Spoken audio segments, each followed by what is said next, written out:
New Jersey is watching, the United States is watching, and the world is watching.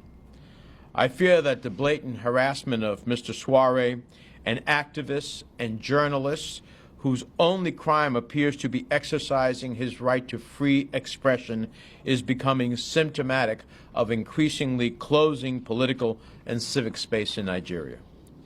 The Nigerian court had twice ordered his release on bail, and the state security agencies openly defied the court order each time, leading me to conclude either that Nigeria no longer respects the rule of law, or President Buhari is woefully out of touch with what agents of his government are doing in his name.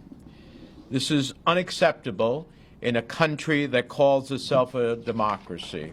Please join us. I'm sorry, we have time constraints, so we started, but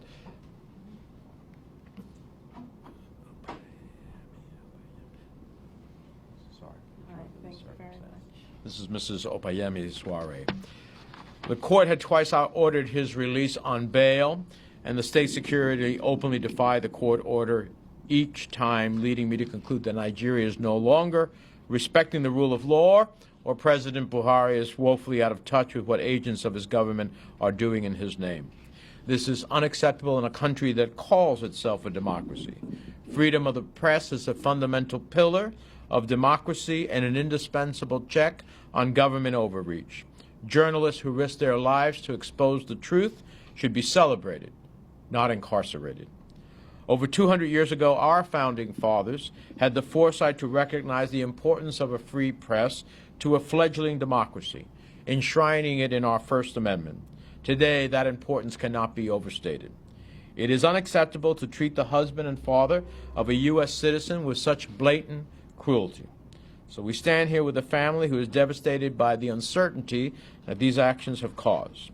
Today, my office contacted our ambassador in Nigeria in an effort to obtain answers about what actions the United States is taking on the Sowore family's behalf. In the next several days, I'll continue to engage with the State Department in Washington to ascertain the impact that the rearrest of Mr. Sowore and the detention of other activists and journalists will have on our relationship with Nigeria. My hope is that the bilateral relationship we have with Nigeria will be reassessed in light of these events. Mr. Sowore needs to be free, and he needs to be free now. The rule of law must be observed, and that means he should be liberated. With that, I invite Mrs. Sowore to say a few remarks. Thank you. After over 125 days of my husband being in detention illegally, he was finally set free yesterday. He got to speak to myself and the children. For the first time, they got to see his eyes when they spoke to him, when we FaceTimed with him. I haven't told them yet that he was rearrested. I am truly shaken to my core at what I witnessed this morning. I was woken up at 4 a.m. to see what I can only call truly outrageous and a gross disregard for the rule of law. My husband was strangled and forcefully removed from the courtroom. The judge had to run and hide for her own safety. How do I tell my children who, after 125 days, have for the very first time spoken to their dad and seen his face, that he is again in detention and he may not be coming home for Christmas? How do they understand this, and how do they, where do they go from here?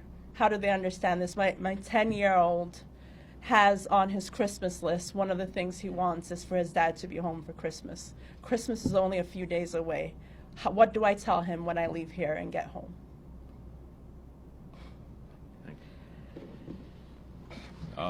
Mr. Sowore only seems to be having any difficulties because he's a journalist, actively pursuing the right as a journalist, speaking freely about what's happening in Nigeria. He is an activist and publisher of a U.S.-based Sahara Reporters newspaper, and we're going to continue to press until he's not only released, but he ultimately has the opportunity to leave Nigeria and be reunited with his family. We're happy to answer a couple of questions. Again, ma'am, sorry for everything that's going on. Again, you said that you saw the video of him being pained again and all. Again, what went through your mind when you saw this? I started physically shaking. The first thing that came out of my mouth is my children. How do I tell my children? I am truly afraid for his life, and at this point, I believe the only way to bring him home is with the help of the United States. And I can't say how grateful I am to not be at this alone. Sitting in my room this morning at 4 a.m., I truly felt helpless. But knowing that Senator Menendez is here supporting me and that he's helping to engage the U.S. government gives me hope that my husband will be home soon. Anyone else? Hi, how are you doing? Good. I just question maybe first for you, Ms. Sowore. Can you just walk me through a little bit of how did you find out about what had happened in the courtroom and it was from different sources? Just talk a little bit about that, what you first heard about, and then go from there. Sure. At 4 in the morning, a really dear friend of mine called.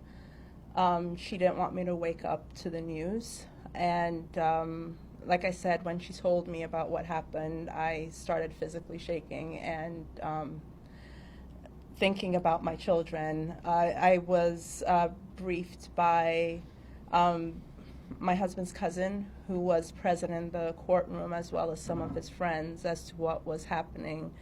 I think what scares me the most about what happened is what I've heard is in the history of Nigeria, I don't think that the DSS has gone into a courtroom armed with weapons, masked, and put not only the life of my husband at risk, but the life of many lawyers, as well as the judge who also works for the government. So it is a show of lawlessness, a show that the rule of law is not being followed here and not being respected. And not only did his lawyer speak out against what was happening, the judge also spoke out against what was happening in the courtroom today. And like I said, I truly am afraid for his life.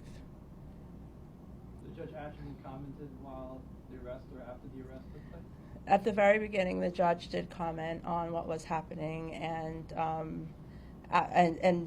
spoke about this is not the place or time. And again, she gave them 24 hours to the point that Senator Menendez made a second ago. They have detained him for over 125 days on 2 separate occasions, once on September 24th and then on October 4th.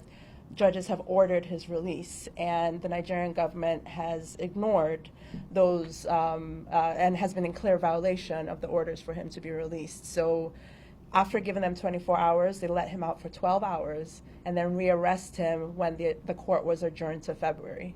That's scary. That's really scary that they would do that with guns and masks and choke him and physically hurt him right there with cameras going and people watching in front of a judge.